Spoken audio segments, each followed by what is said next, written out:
back to Rodiculous, everyone. Today's guest is ZoeUnlimited. Thank you for being here. And I must apologize to everybody in advance. Someone went out and had a little bit too much fun at a Kendrick Lamar concert. And maybe somebody's voice is a little messed up and still in recovery. So I apologize ahead of time. And Zoe, thank you for being here. I'm so honored to be here. Super excited. You are such a badass. I love your content. I love everything that you're doing. I think that it's so unique and you really feature ladies. So for anybody listening who might be new to your content, if they were going to go to your channel or socials, what kind of content could they find? Yeah, I love bringing the world of girlhood, so beauty, fashion, pop culture, and dive in with the lens of marketing and trying to get more girlies interested in business through the lens of pop culture. She's a guru. She knows all about the marketing and business, especially I feel like in the social media age. I wrote down here, you recently launched a podcast, and I love all the extra editing that you put into your episodes. So what made you want to do that? Yeah, I think, well, first off, I have so much to learn from you. You're the podcast pro. And I'm inspired every time just like absorbing in your sets and how you interact with guests. So amazing job there. And for me, I just find that it's really interesting to do these dives solo. But I'm like, what if I can bring the actual people behind the brands, the founders, the CMOs, and the personalities themselves, the personal brands themselves on the show, and do a branding deep dive with them instead of me just riffing off solo, which I love doing. And the goal is that I think everyone's a walking treasure trove of stories. And I personally get so inspired and I see so much insight into everyone's story and their POV. And I'm like, how precious would it be to just share that with my audience of Gen Z millennial women? And it's really near and dear to my heart to share kind of like a virtual mentorship with millions of women. I encourage everyone to go check you out. Women and the fellas, go check her out. She just has such great insight. I love how you break down brands in terms of like marketing. There's sometimes being a creative type that I don't even realize I was doing marketing, but I was doing marketing. Like we'd have to come up with creative ideas to get the story out or the word out. And I'm like, wait, that's marketing. Absolutely. Because like that wasn't what I thought I would be doing with my life. But what I realize is with content creation, I love the creative part of it, of like developing and storytelling. But then I'm realizing that a lot of what we do as influencers is a lot of marketing heavy. It's a lot of marketing, not even understanding when I was a content creator, like starting that, wait a minute, we're marketing these things. Absolutely. I just didn't realize I was doing it. With your content, like it's a brand that you're presenting to the world. And when you work with brands, it's also a lot of marketing and making it organic and like sharing it in a digestible manner to your audiences. So a lot of it is very intuitive. And when I started the series, people are like, oh, I didn't know that was marketing. I'm like, exactly. Because that's why it's so good. We grew up seamless. Thank you. We grew up being so accustomed to marketing that it's everywhere. It's subconscious.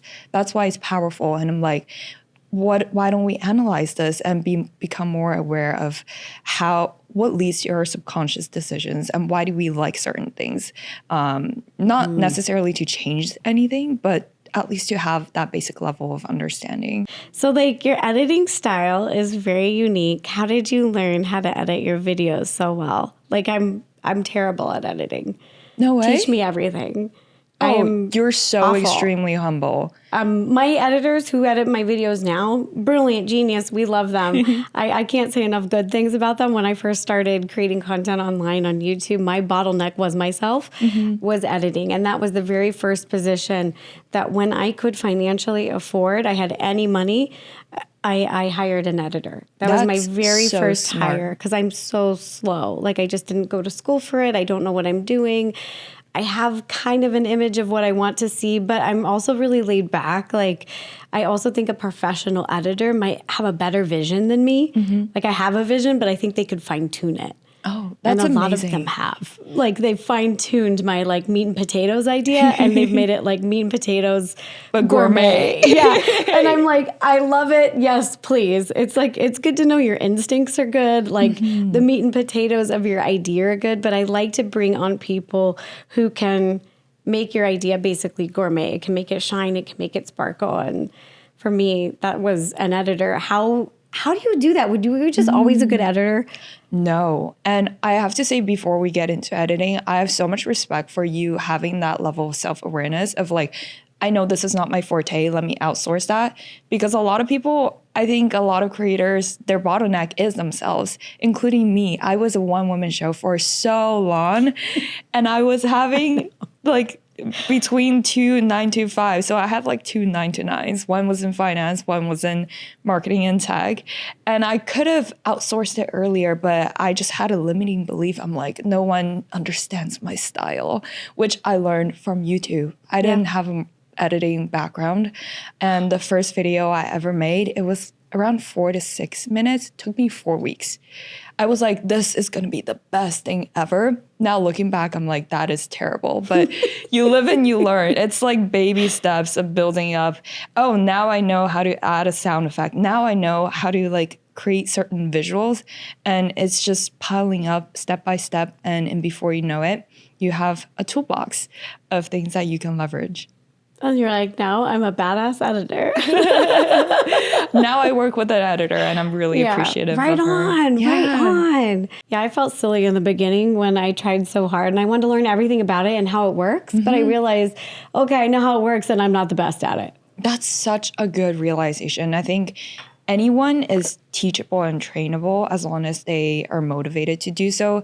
And I get the most pleasure out of teaching someone to learn my style and watch them surpass me and take it to the next level. I'm like, yes, that's way better than just like me continuously editing and improving. Yeah, it brings me more joy to see someone take my style to the next level.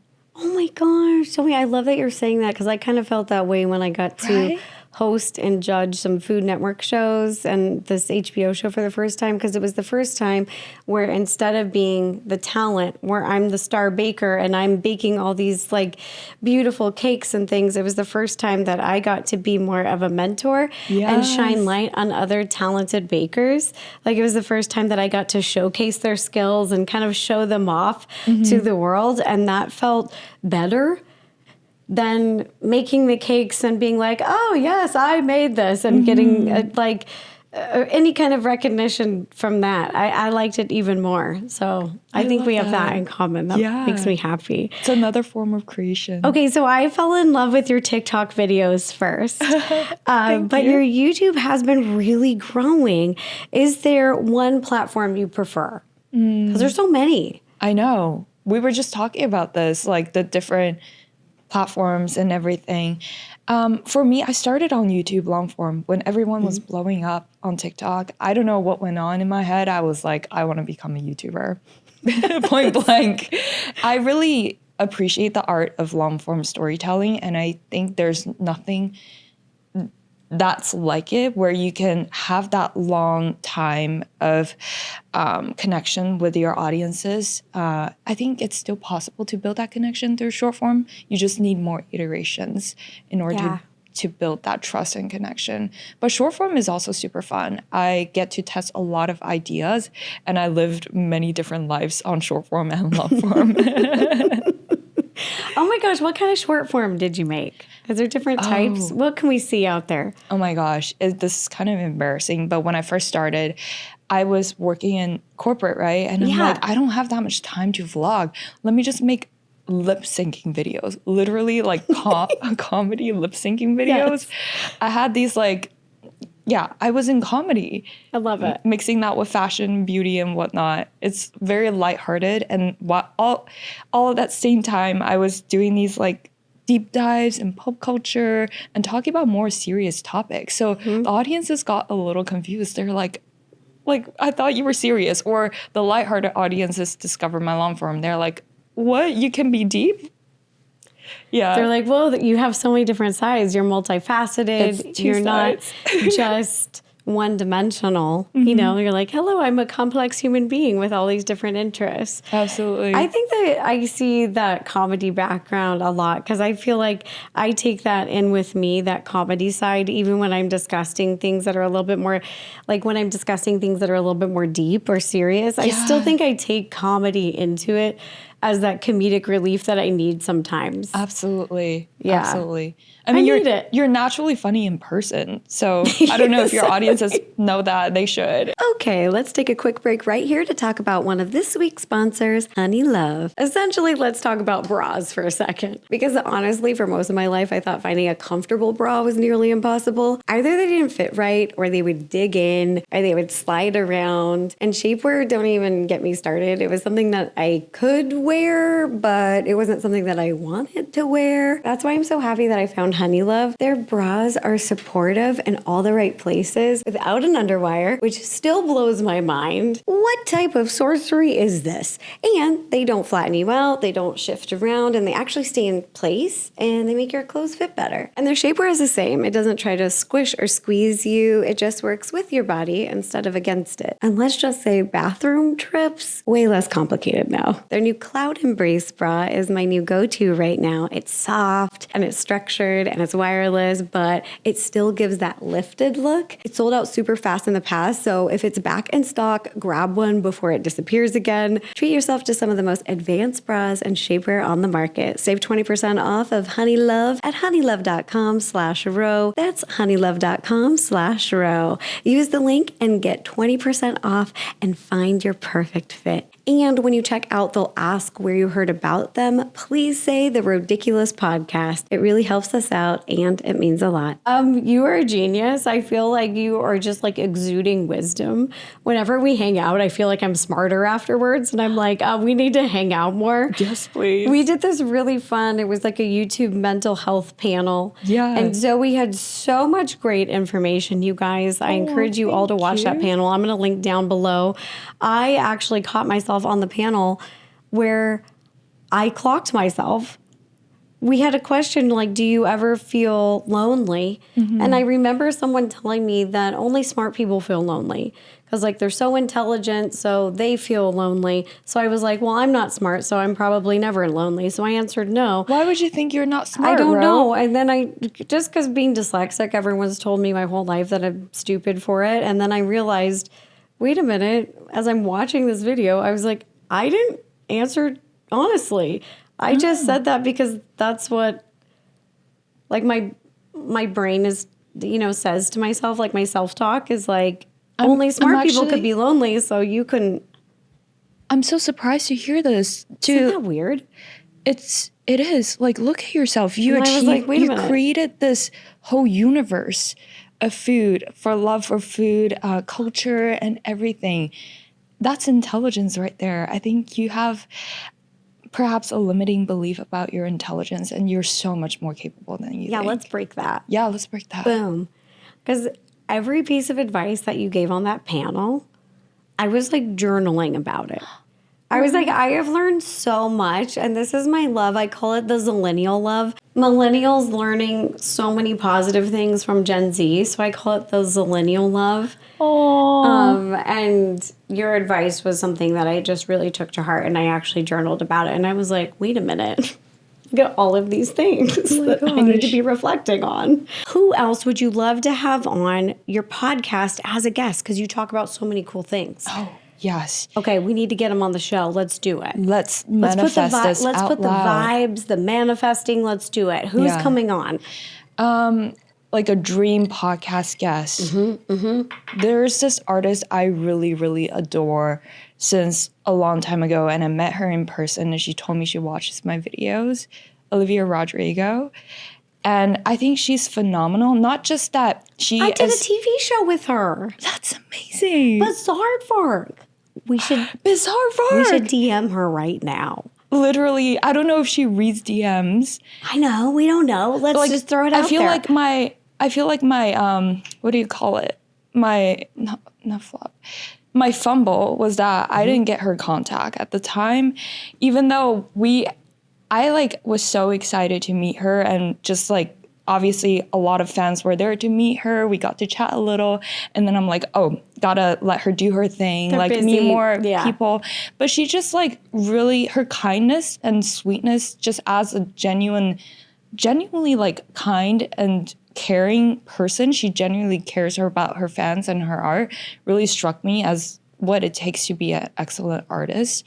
And that inspires me a lot. And I think I would just really love to amplify her story or like anything she wants to share behind the scenes to more young women, Gen Z millennial women, and the men. Yeah, we are sending out the vibes for you guys to connect. I will love that. And I'm going to throw a random DM. I don't know if she reads her DMs at all. Honestly, the algorithm on Instagram DM is all over the place. I know. There have been times where... miss messages. Me too. From like last year. Big ones, huge ones. Whoa. Like artists, and then they DM me.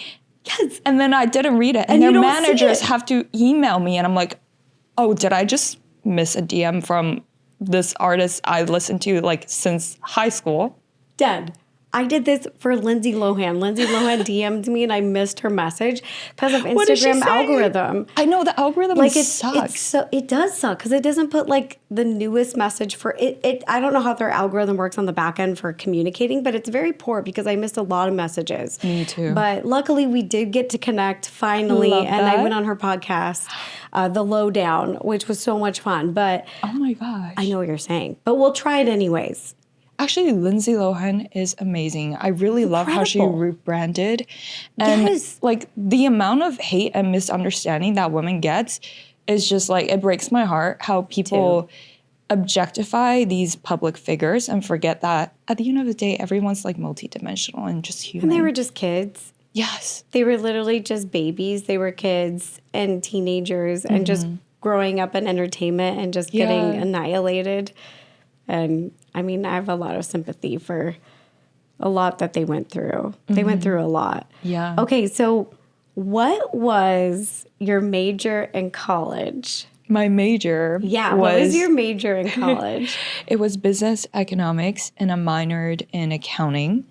And it's a funny story. I actually chose majors very randomly at different colleges. Some colleges I applied for biology. Some I applied for like civil engineering without even really understanding what it was. And I was just applying. I actually really do love biology and the science side of things. And business, like it was just, I was like, I really didn't find anything I studied in high school interesting. Let me do something new. Yeah. Never took a class in economics. And when I got there, I was like, oh, okay, I could do this, but it doesn't intrigue me that much. Now it's making more sense and fun when I can apply to day-by-day case, But at the time, I was like, okay, does this graph really affect my life? Finding like the maximum utility and calculating all these points, I'm like, not really. I'm a communication major, business minor. That's actually kind of cool. And I thought maybe I can apply that to anything. I think you can, yeah. I think it's pretty general enough where it would make sense, like those foundations as like building block to use in whatever, direction I wanted to go. So absolutely. I thought that's a good idea. You're a great communicator and you're a natural marketer. What was I gonna do? I was like, question mark? Wow. Let's go ahead and take a quick break right here to talk about another one of this week's sponsors, HelloFresh. Spring is honestly one of my favorite times of year. The sunshine, the longer days, and of course, the food. But with everything going on, it's hard to cook fresh meals as often as I'd like, and that's where HelloFresh has been such a game changer for me. And this is kind of sweet. My boyfriend Mike actually got a full year of HelloFresh for his mom as a gift. She lived in a rural area without the best access to healthy food, and it completely changed the way that she cooks and eats. The recipes helped her build confidence in the kitchen, and now she loves making her own meals. Personally, lately, I have been loving their pasta primavera and chicken Dijon. Plus, HelloFresh just launched new ready-made meals that are ready in 3 minutes. All of the ingredients come fresh, pre-portioned and straight from the farm to your door. You don't have to meal plan, you don't have to overthink. It just makes eating well so much easier, especially on your busier days. Feel great with meals that fit your spring schedule and make the season even more delicious. Go to hellofresh.com/row10fm now to get 10 free meals and a free item for life. That's hellofresh.com/row10fm. 10 free meals and a free item in every box as long as you're subscribed. It's such a good way to take care of yourself or someone you love. Do you find yourself using the skill sets you learned during college? I think definitely in ways that aren't even just like completely direct. Right. I think that a lot of ways college helped me was even just learning how to take business meetings and stuff like that, like the basics. I think that that's really helped. And it's really helped me connect with other business leaders, like people who are running their own businesses, because I understand how much hard work goes into them. And I understand the degrees and multifacets of business. So I think I understand marketplace. And I'm starting to understand more on a global level, which is global business and global politics. That's a whole thing. And I'm learning how they interact with each other more and more every day. And it's just really interesting. Absolutely. It's like very connected. Oh my gosh, I Like love this side everything's of so you. connected. It's really just like blowing my mind, and I'm kind of enjoying that because I'm learning. I think I like business because for me, yeah, it's about numbers, but it's also about relationships, which is the most important thing to me. So I think it's like that as a foundation is what I get really excited about. Yeah, I think that's also a great piece of advice to any creators, artists, young entrepreneurs out there, that like the fundamental things stay true throughout different industries, and relationship is like so core to everything. That's what I feel like. Right? Yeah. I feel like the most success I've had in life has been with business partners who have like very shared values, same drive, same work ethic, same values. And when we naturally meet each other, and the creatives, just everything's on the same page, and it's just flowing, and it flows. It naturally happens. It, the numbers follow that kind of natural excitement and build. That's so true. Surrounding, usually it's a product, but sometimes it's, a thing we've created, like a show or something like that. So it's really fascinating. I found it really fascinating. I love that. So do you think your degree helped you to where you are now? I have this belief that no effort ever goes to waste. And I think even if it doesn't make the most sense at a certain point, it will make sense down the line. And right as of now, I'm very appreciative of the degree. I don't think what you study really matters in college, but to learn to be resourceful and to study on your own. Because half the time, like, you would think UCLA has the best resources or professors. A lot of the professors are really good in academia, but they're not good at teaching. So it's a lot about learning how to self-study, how to interact with your peers, how to think in a certain way, how to think critically. I think that's the value of college. Yeah. How to get things accomplished. Yeah. How to learn how to help yourself when you don't know. Absolutely. Something. And I'm such a late bloomer. I've never gotten any straight A's until college.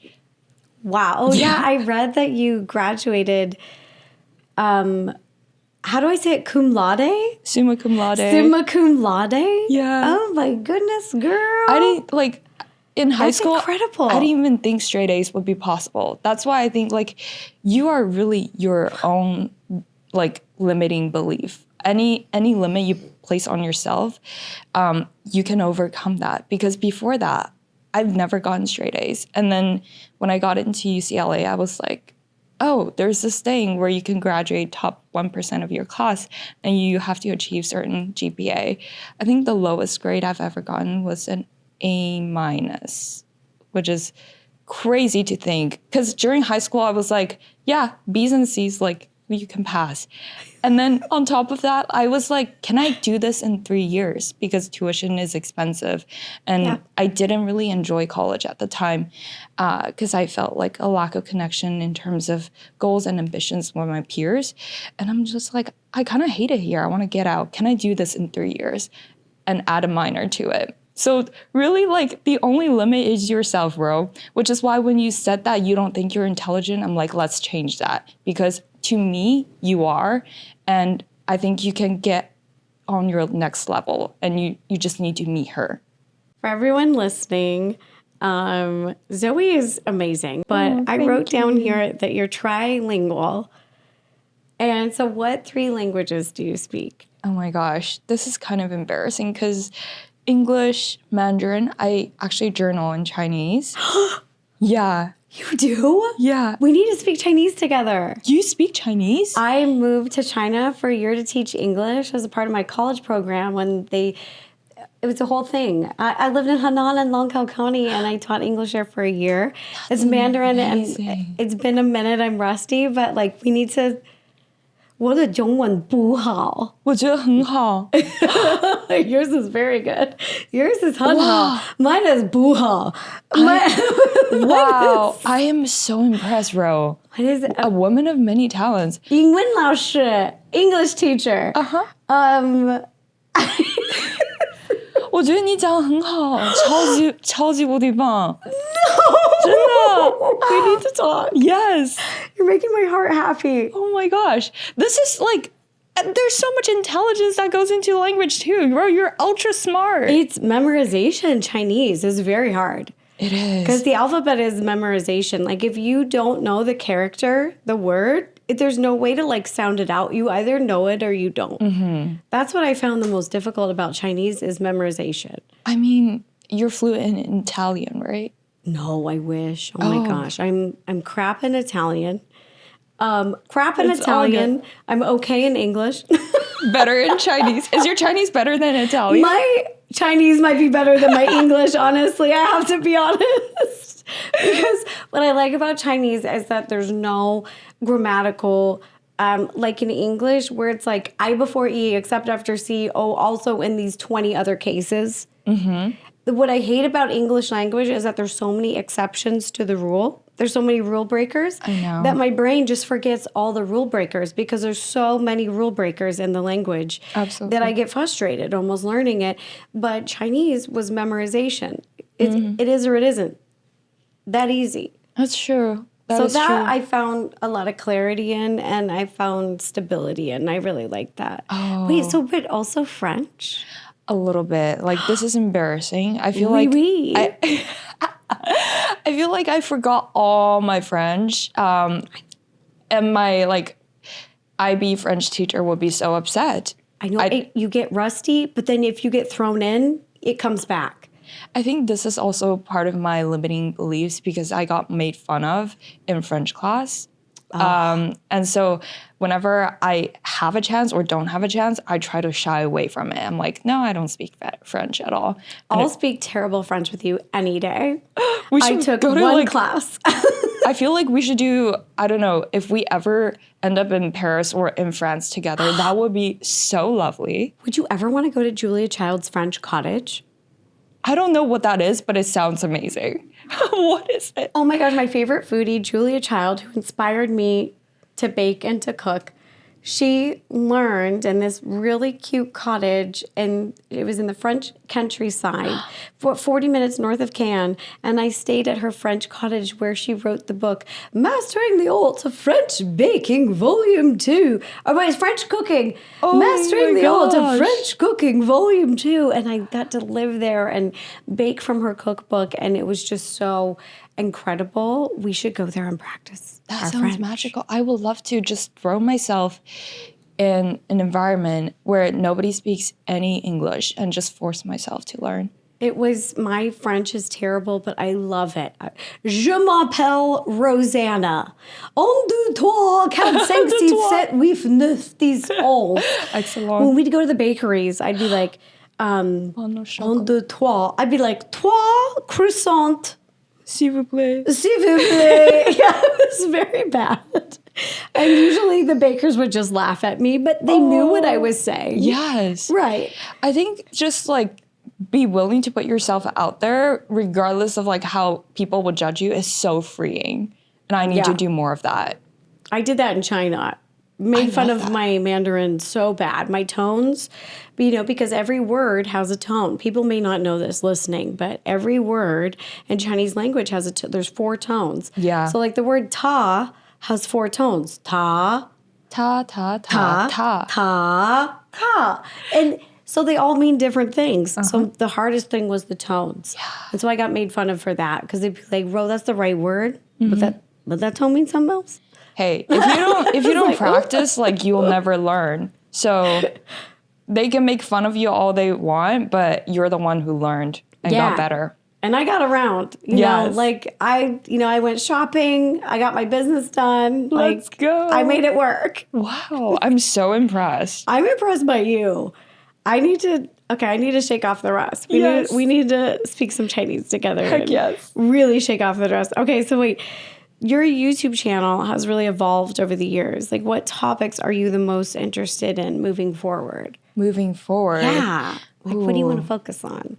For the main channel, I'm actually thinking about starting a new channel, which is very scary. And oh my gosh, yeah. Like exciting, scary. It's exciting, scary. I know you started this whole like podcast channel from scratch, which is amazing. Yeah. It's just about this little one. It's so cute. We gotta go. If you hear a little engine, that's just my dog. She's snoring. I'm so sorry. That's my little snore bucket. Great nap. But our microphones are pointing towards us, so hopefully people won't be too distracted. I'm so sorry. Okay. It's not distracting at all. Yeah. It's so cute. So what is this new venture? What are you feeling? Well, I would love to continue the Marketing Bestie series just to like do more dives on pop culture favorite brands and bring like if I could just help one person be more interested in business and like see the unlimited possibilities in themselves when I dive into these brands personality-wise or business-wise, that's a win for me. The best comments I get are like, oh, I'm now going to take an MBA in marketing because I was so inspired by your channel, or I love my job more because I enjoy your series and I get to appreciate the nuances in marketing, or people who are currently in school and they just are diving deeper into the business side and the marketing side. I'm like, that's the whole point. I just wish like more people would be less scared of business and less scared of the marketing side. Especially women. I really hope more women get into business. Me too. Even I graduated with a communication major and then minoring in business, thought business would come into play, but I never expected to be running my own business. I think that kind of took me for a surprise. And then I've been learning a lot more about business throughout the last 10 years. But I wish that I would have kind of leaned into it more, like learned about more of it earlier on and not been intimidated to, because it seemed like there was a bunch of guys who were in all the business classes. Oh yeah, there wasn't a lot of guys, ladies. right? The investment banker guys. I interned at an investment boutique firm too during college, and I thought that might have been the path. Like it could have been the path for me. Yeah. But at the end of the day, I was intimidated by business, and I'm like, gosh, if I have like a background in business and I'm like thinking this way, imagine how scary it would be for the rest of the women and like even men out there. Well, I think it's really interesting because even growing up, I was taught all these etiquette classes. Oh, and we went to etiquette. We went to like etiquette, learn how to eat continental and American and very proper. And I remember them saying, as women, it was more polite to not talk about business and to never discuss numbers. And I thought that was really interesting. And then I started kind of getting these girl groups together, and we would go to lunch and we would like brunch and we would hang out and we would talk about life our personal lives. We would talk about business. We would talk about numbers. We would talk about, and it almost felt rebellious because I felt like I was talking about these things that growing up they told me is very impolite to talk about. But what I learned is like how I can be running my business better. And if I'm running my business better, then I can be treating my team better. Like I can offer better benefits for my team, better salaries for my team.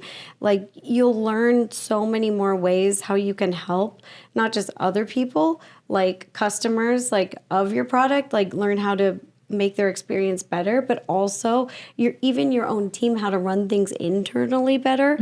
Like I just think that there's so much, especially women entrepreneurs can learn from each other. Yes. And I want us to talk more and hang out about those things. Absolutely. Are those the things that we get to talk about? Do we get to hear about on your podcast? Yes. All the marketing juiciness? Yes. We get to get in the weeds about it? Absolutely. I'm having some really amazing founders on that have like either built billion-dollar businesses or exited like $100 million businesses. And I'm like, the number of years it took me to be in the same room as these people, I'm like, I feel so honored and privileged, but not everybody has access to that. And I wish more of these insights and wisdom get just like passed out as any like free mentorship for anyone who wants to learn. More. I think the world needs more of it. I'm just so happy that ambitious, driven women like you watch my content. And I'm like, that's the core audience I want. Yeah, I want to learn about the marketing. I want to know about the rich BFF. I want the marketing BFF. I want the rich BFF. I want to learn those facets because they weren't facets that I was encouraged to explore growing up. I was really encouraged to explore business with people, like serving, being like a teacher, someone who's helping society. That's teaching people how to bake, teaching that really was encouraged. Right. But the business side wasn't as much. And I find that really interesting because they go hand in hand. Absolutely. And they should go hand in hand. You've done such an amazing job in teaching. I think people would really love to see this like entrepreneur side of you too. Would love it because I've started so many businesses and I'm a founder on like some apps and businesses that I don't ever talk about. Like you wouldn't know because I don't talk about it. I've just done it throughout the years. Wow. I'm sure there's a girl out there, like, for example, me. I feel inspired when you talk about these things. And I'm like, oh, it has been done before. That means it's possible. Sometimes it's like the unknown is what kills dreams because people don't even know what's possible for them. Yeah. And I feel like I really haven't had a platform until I had a podcast to talk about other facets because for so long on the main channel, it was just tutorial-based baking and cooking. So I never thought that was really the space that I should be bringing up like, oh, hey, like, let's talk about other topics. So this is why this is perfect because I can bring experts and people I admire on to talk about the different things that I'm fascinated with. That's amazing. Especially marketing. It's just so multifaceted. There's so many levels of it. It's so interesting. Like, what got you interested in it? I think it's the most creative form of business in a sense. Because a lot of finances, accounting, even consulting could be pretty creative, but I think marketing is everywhere. When you think about branding and marketing, and it's not something you opt in or out of, whether you like it or not, you have a brand the moment you walk into a room. It is what people associate you with. It is your reputation. A lot of times people say like someone's reputation precedes them. And a lot of the times if you don't put out a narrative for yourself, then the world might write that narrative for you. And it might not be the most favorable one. So that got me really thinking about, wow, there's kind of an art and science to it. one thing a lot of your videos focus on are women and their personal marketing and branding. I feel like it's a really unique perspective that I haven't seen on any other channel, and I find it fascinating. So what led you to be the expert on it? Was it just that it's kind of like the most artistic form of business? Do you think that you had this like fascination with business, but this is like the artsy side of business and art? So it's like art and business combined? That is definitely one of the reasons, but I also have to be honest, it came kind of like, it was an interesting timing. So I got canceled on the internet. You got canceled? Yeah, I did. Why? I started YouTube doing a lot of personal content and lifestyle content, just walking people through my glow up journey of how I regained my health and fitness back. And then I showed my weight loss journey and so on. And then I got really interested in pop culture and started doing video essays. And a lot of the topics I talk about are beauty standards. And I don't agree with beauty standards all the time, but some people might have misunderstood that I'm like pushing out a certain type of beauty standard by being, I don't know, quote unquote, fitting into the beauty standard while talking about them at the same time. So a lot of people just misunderstood the messaging and they got really angry. It's all fine. But I was like, okay, how did other people come back from their cancellations? And how do people rebrand and then reshape their narrative? And while I was studying that, I'm like, this is fascinating. I should share that. And maybe like it will help someone out there in the world. That's genius. Thank you. Oh my gosh, we need to talk. Yeah. What have I done? Mike, this is so smart. You have built such an incredible brand that I feel like it's the blessing and curse of a successful brand that people only know you for this specific thing, which is strong branding on its own. But I'm sure you also feel a little bit limited by this Rosanna universe of a sweet, cute girl cooking, showing you recipe videos.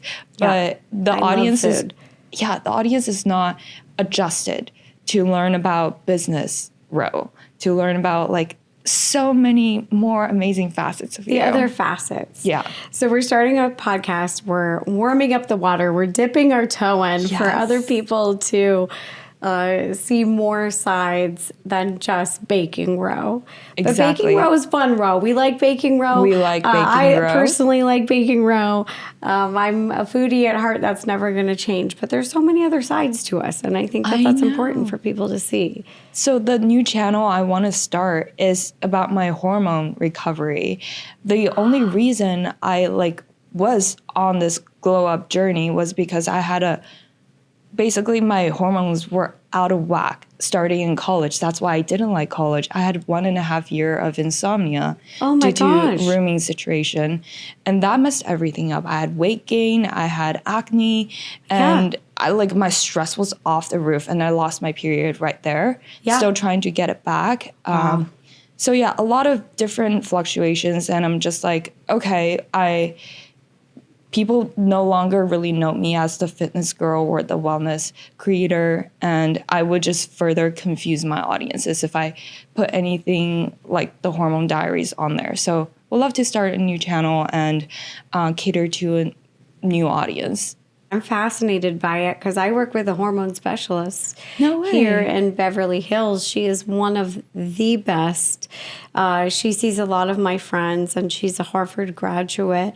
And she thinks that there is a lack in studying of female hormone and the imbalance that happens as we get older. And I'm actually on hormone treatment right now. My hormones went out of whack after I froze my eggs. Oh, wow. They just never really returned after all the medicine.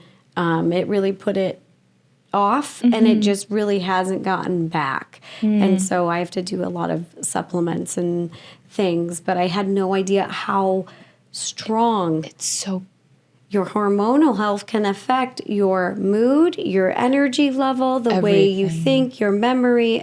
It affects so many facets of how you function. And I think we do need to talk about that more. Absolutely. Especially for women, especially if they're perimenopause, which is 10 years before menopause.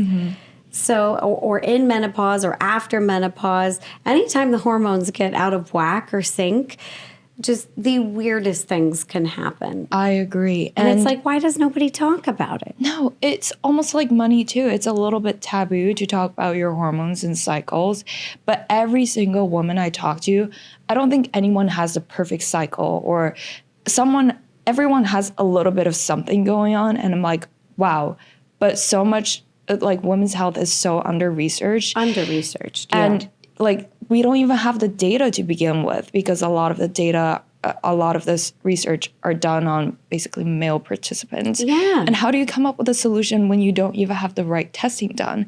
Hormones are just so complicated, where there are so many variants, and like big pharma just doesn't care enough right now. So I think that's a white space to look into. We could talk forever about this because I lack in testosterone a little bit naturally now that I'm in my perimenopause phase. So there's only two options for me for testosterone lacking. I can put on a cream, but wherever you put the cream on, you have to put it on the same spot every day. You grow a patch of hair. No, thank you. What? Ew, gross. Right. So it's like, wait, okay. Or I have to get a pellet. And the pellet is injected, on your butt cheek. And it's like done with this big ice pick. And it's a whole procedure, and I can't walk for a day afterwards. Like, it's pretty brutal. It's like being stabbed with an ice pick. And those are the two options. Whereas men have a pill. When men are, their testosterone is off or lacking, they can take a pill, an oral pill. But women don't have that option because it's just never even been studied. Oh, and I'm like, I'm ready for a pill. Yeah. I think this is very under talked about too, because most women, I think they struggle with either cortisol, estrogen, or progesterone. Yeah. But testosterone is also a very important hormone for women. Huge. And a lot of people don't know that as we get older, it just kind of fades. It just kind of turns off. And women really need testosterone, because testosterone is for women. We have the estrogen, the progesterone, testosterone. When our testosterone drops, my doctor told me that it affects not only libido, I mean, that's what I think of, but it also affects how much muscle we can build and maintain. And we need that as women to prevent osteoporosis. Yes. And also it affects your metabolism. It affects brain fog, memory, sharpness. A lot of my friends who are starting to get a little bit of brain fog, and they're just feeling, I'm told them to go get your hormones tested. It's just a simple blood test to see if you're lacking in testosterone, because it could be going down the hill and then helps it get back on track. Okay, wow. We went on I'm so sorry we went on this tangent. At all. I'm so passionate about this, and I think it's something I would love to just get more, like, at least normalize talking about this topic for more people in general. Yeah. I want people to talk about getting more data about this topic. Yeah. I would love that. I just love the springs in technology, the advances that we've made. Like my friend Justine, she has this the Oura ring and all these sleep rings that can track sleep. And there's that cool thing you can put on your arm that will test when you eat different foods. It will actually text blood sugar levels. Yeah, your blood sugar levels, your glycemic index. You can see which things are really spiking, so you can know what foods will really help you hold more of a stability throughout the day. Okay, I have a really random question. Yes. Okay, here's my more randoms. Why are you smiling like that? Who is someone, and I'll let you think about it because I don't want to throw you on the spot. Okay. But just who is someone who you think has had one of the most successful rebrandings of all time? Rebranding. I love a rebrand. Me too. I have to be honest. I get excited about it. I like a good girl gone bad. I like a bad girl gone good. I like it all. Yes. I want a rebrand. Zoe, rebrand me. I will help you. I was a little cute baker for so many years, and then I kind of got older, and I started getting into cannabis a little bit. Now I'm like, who am I? We need to do a session. Let's do it. Oh my gosh. Do we excited. film our session, a full rebrand? We could do that. It's a before and after, a glow up rebrand. I'm excited. Well, rebranding does take time, though. It's never like a one quick fix solution because brand building is also about trust building. Yeah. So the best rebrands, I think, start there. It's slow and intentional. Slow and intentional. Ooh, I like that. You don't even like really realize it until people are like, that's a one like overnight success. But yeah, that took like over 10 years to build. I like what you're saying. So you're saying Kraft mac and cheese them. I don't know what that means. Okay, but so when I say Kraft mac and cheese them, you guys, that's what I mean. Is it was a slow rebrand, but they did it really sneaky, really chill. So Kraft mac and cheese, they wanted to be better for you, like healthier, but they didn't want to scare off customers who buy their product for comfort food. When you think Kraft cheesy mac and cheese, you want that comfort meal. Yeah. So what they did is they switched the ingredient. Instead of just flour, they did whole grain flour. Okay. They switched it for a healthier ingredient, but they didn't tell anyone. They didn't market it. They didn't announce it. They didn't advertise it. They didn't want anyone to know. So their whole goal was to switch into this healthier, like moving healthier in a healthier direction, but not deter the audience from the people who want that delicious taste and comfort in their product. And that's why they get it, is they want that comforting mac and cheese. Like that's what they want. So that's what great they did. Value adding. They didn't tell anybody for 2 years, Zoe. So they switched to whole grain, don't tell anyone. And then they go, hey guys, what if we did all grain? And they were like, oh no, well, we don't want to affect the taste. And they go, well, we've been doing it for 2 years and nobody noticed. Wow. That's Kraft mac and cheese. I love that story. Isn't that wild? That's crazy. It's so fun to learn about these things because I just find it genius. I'm like, wait a minute, they switched their brand to be healthier for you, but without even telling anyone. I love that. They just leaned that way first and then announced it later. I think it really stands true to the principle, like action before words. Like instead of saying you want to rebrand, just start showing up as your new brand. And then step by step, you become your new brand without telling people. Because you could tell people like, hey, I'm this and that. But like your brand is not how you see yourself. It's how everyone else sees you. So that just like stands so true. And I'm so impressed. Product first, market second. We need to hang out more. Absolutely. I did so many fun case studies that I just like have all of these in my head that are just like. I need the downloads. I know. I want to download everything to you. Absolutely. Because you're a genius. I just think you too. The more I can like give you, you would be able to make even more magic.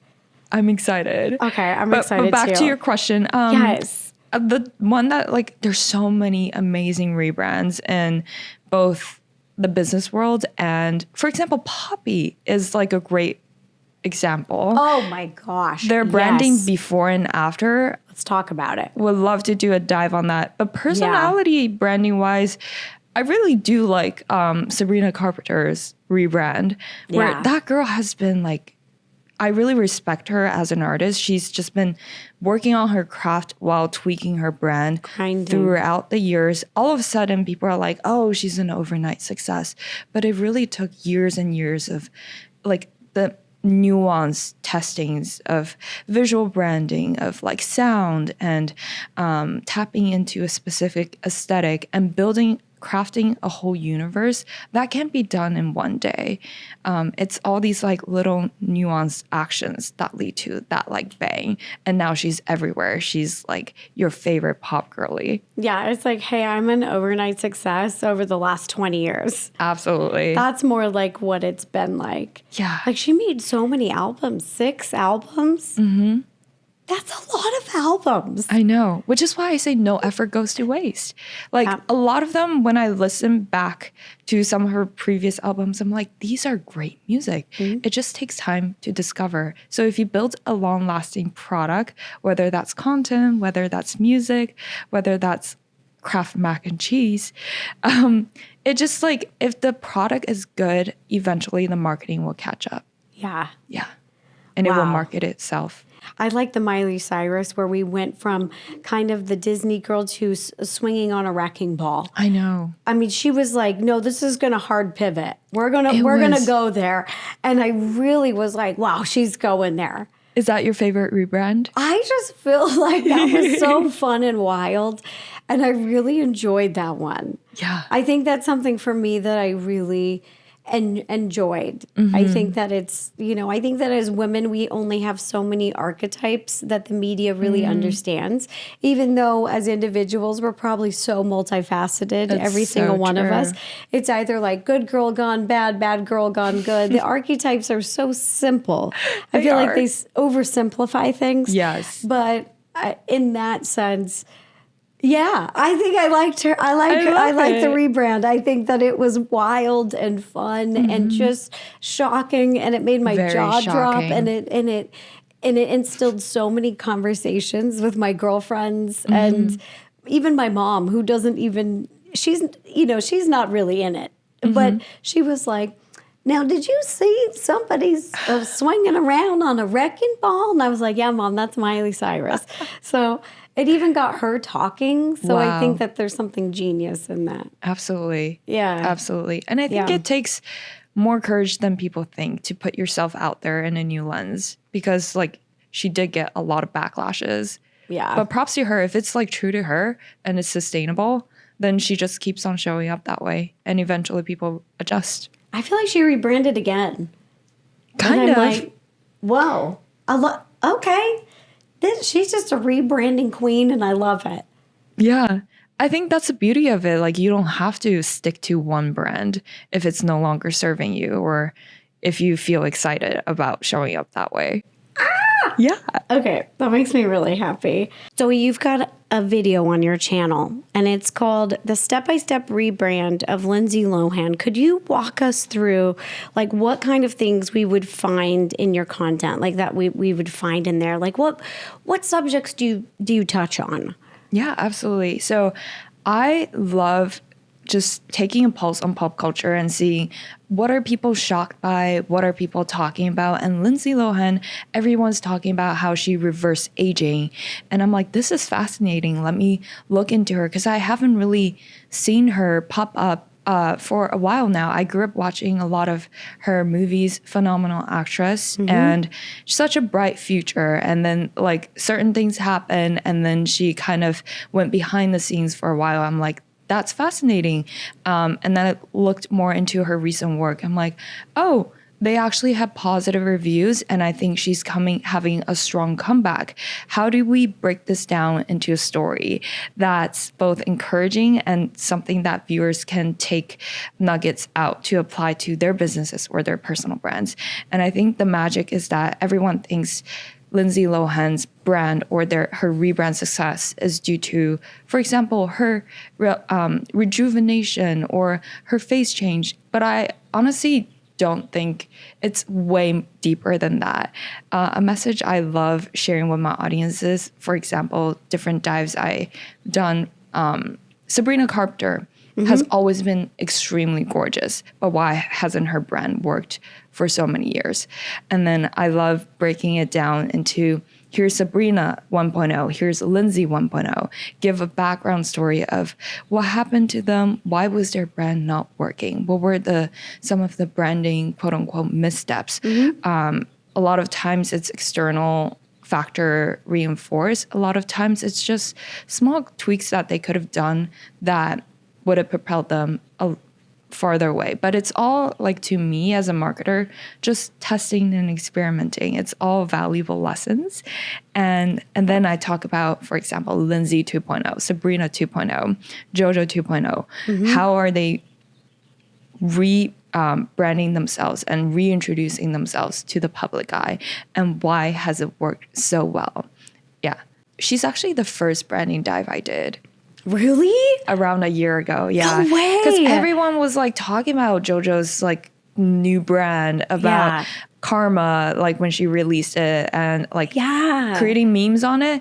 And I'm like, guys, this is just a young girl, but I would love to tap into the culture, breaks down like why has it not worked exactly well? And then I always love to end on a positive note on maybe some things haven't hit right like yet. I love the power of yet. It's like you're having a rebrand. It might not work yet. It just takes time. And I love ending things with a positive note of like, what could she be doing better? Or tweaking to make this brand more lasting. At the end of the day, I think her case is really interesting. It definitely came as a shock. And I think sometimes that's why I prefer slower rebrands, like easing the audiences into this new universe. But with any rebrand, it's kind of like an exfoliation process. There are people who are going to hate it. There are new audiences who will love it. And for JoJo, because her fan base is so young and she's like rapidly changing to an adult universe, I think it takes time for her to find the right audience. Hanging out with you and I'm like, wait a minute, I think I have a lot of homework to do. I'm so happy to help in any way possible. I'm ready for the new chapter in life. Absolutely. What are you excited about to share more of? Just becoming more adult.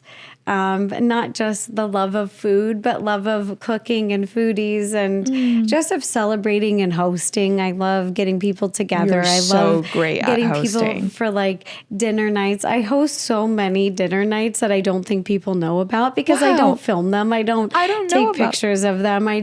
This is just for my own private. I love to host and to have people over. And I don't know. I just like to be a little social butterfly. And I feel like people are starting to see that more and more. Yes. But it's kind of embarrassing because I don't know. It's just a part of who I am. I would love for more people to see your personality because I feel like the recipe videos and the food videos are so fun. And yes, you do get to see like little glimpses of it.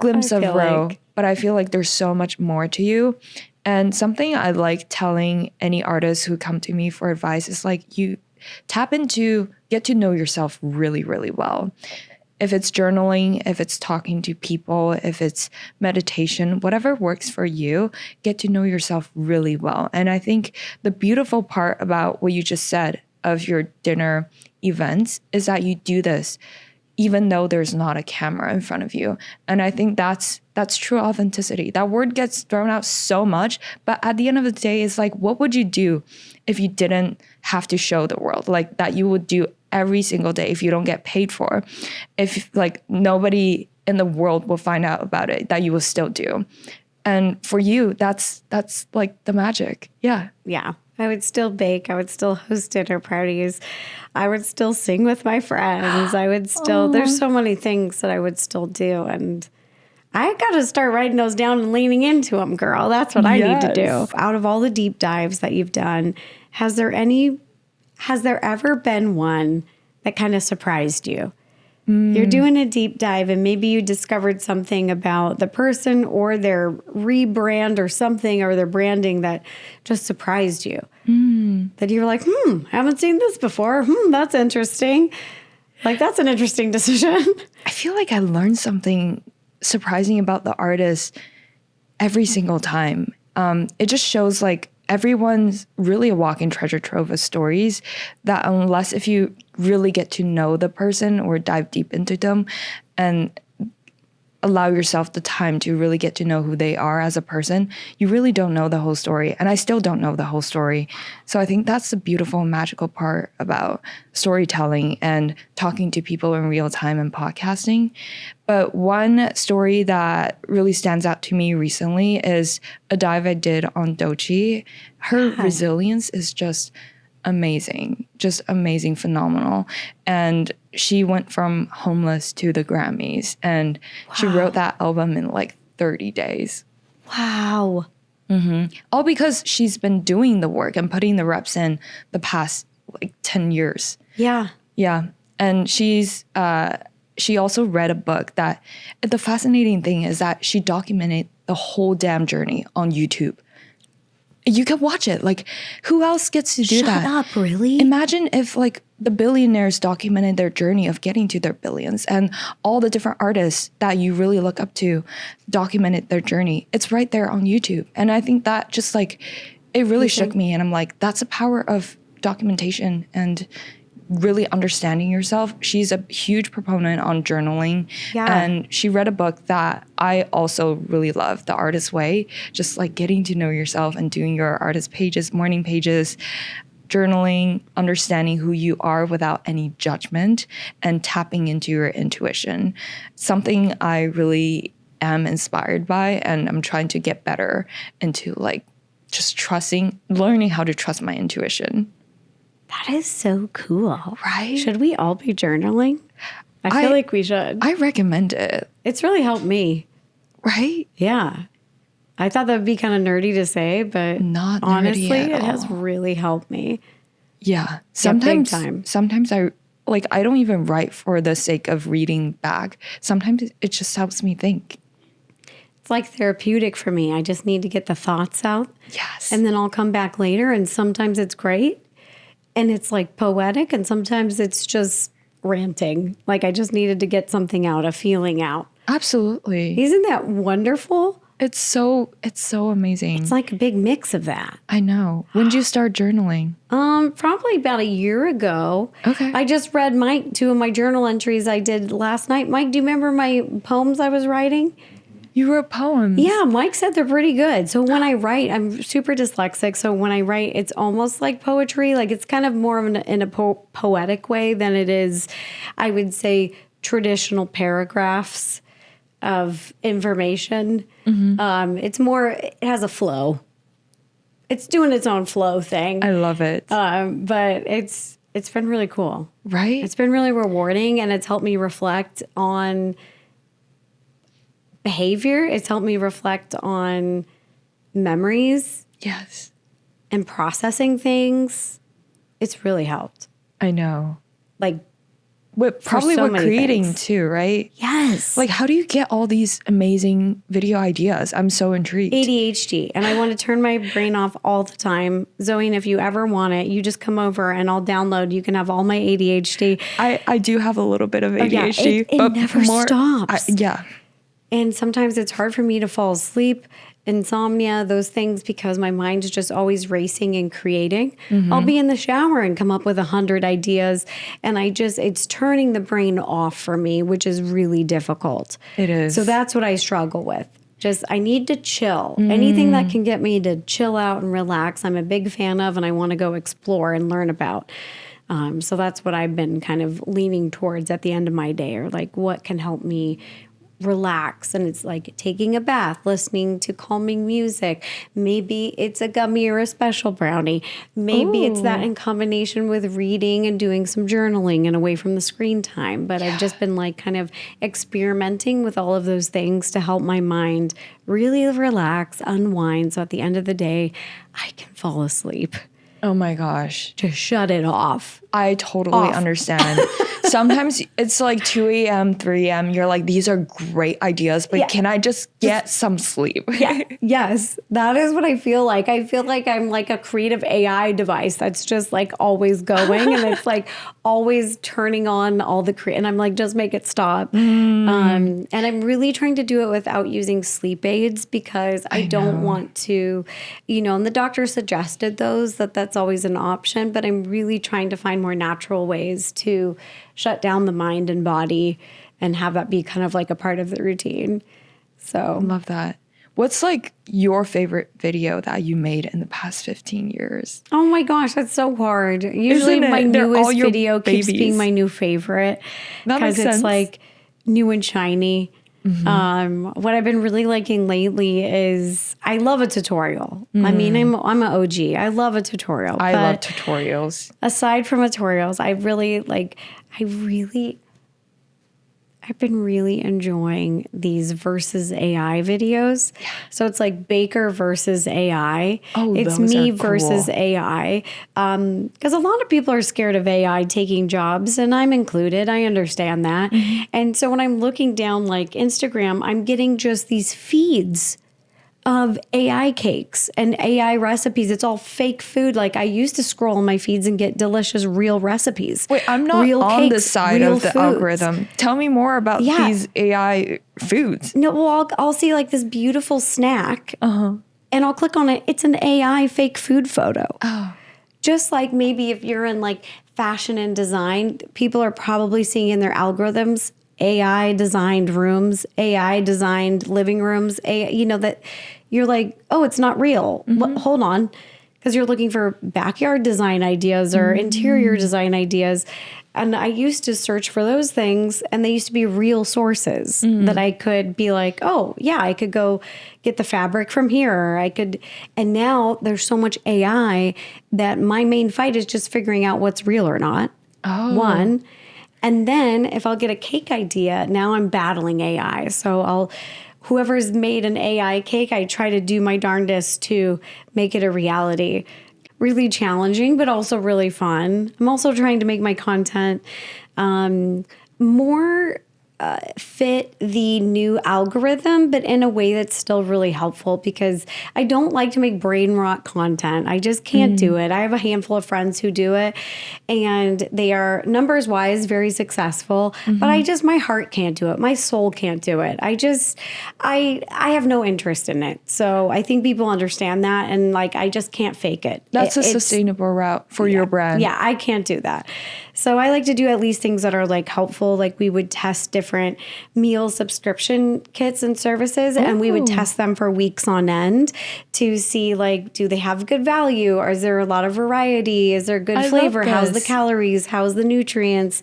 What's the quality of each of these like meal subscription services? Because a lot of my friends are doing those. So basically anything in the food world we've just been playing with. You're like a so little scientist creative. and having fun with it and breaking it down in a way that I thought would be helpful for people, but also entertaining. Oh, it's And so helpful and entertaining. Been doing that, and it's been a blast. I have really enjoyed it. Like, And what is my life? Can we please like take a moment to appreciate that Ro has been uploading consistently for 15 years? That in itself deserves an upload. an award. Like, I have so much respect because life happens. Yeah. And the way that you're able to like show up consistently and to plan things out just like really speaks volume to why you have such a successful brand, to be such a staple in people's minds. Yeah. Thank you, Zoe. I really appreciate it. I made that promise to my community years ago. I was like, come hell or high water, there's going to be a video out every week. Like, if I have a fever, if I have a temperature, if I have the worst thing in the world happen to me, a video is still going to come out, because that consistency is just, it means something to me. Absolutely. It's like very important to me and with my community. And like, the people have been showing up for me for almost 15 years. I can't believe it. And I can't express how grateful I am. Like, it's wild. We came on this wild journey since when YouTube videos didn't even monetize. I know. They didn't even monetize on YouTube until now. They're creating so many jobs, careers, brands are launching. Like, it's changed so dramatically. So many lives. It's wild to think about. That's crazy. And I'm sure like your journey alone has inspired so many people and created so many opportunities for people. So it's just amazing how like the whole ripple effect. It's from just wild. Starting one video at a time. Thanks for hanging out with us on Rodiculous today. You guys, Zoe is amazing. I'm going to be putting all of her links down below. Go jump down a rabbit hole with her. She has so many different platforms, great content, and she does deep dives into so many cool topics, especially around marketing, rebranding. And so, yeah, is there anywhere out of all your platforms where you'd say you like to spend the most time? Like, where should people go to first? I'll put all your socials, but like, what are like some highlighted ones where people should go check out? Ooh, I would say for my marketing deep dives, YouTube definitely. Okay, YouTube for that. And for more personal content, just Instagram, TikTok are great. All right, Instagram and TikTok, you guys.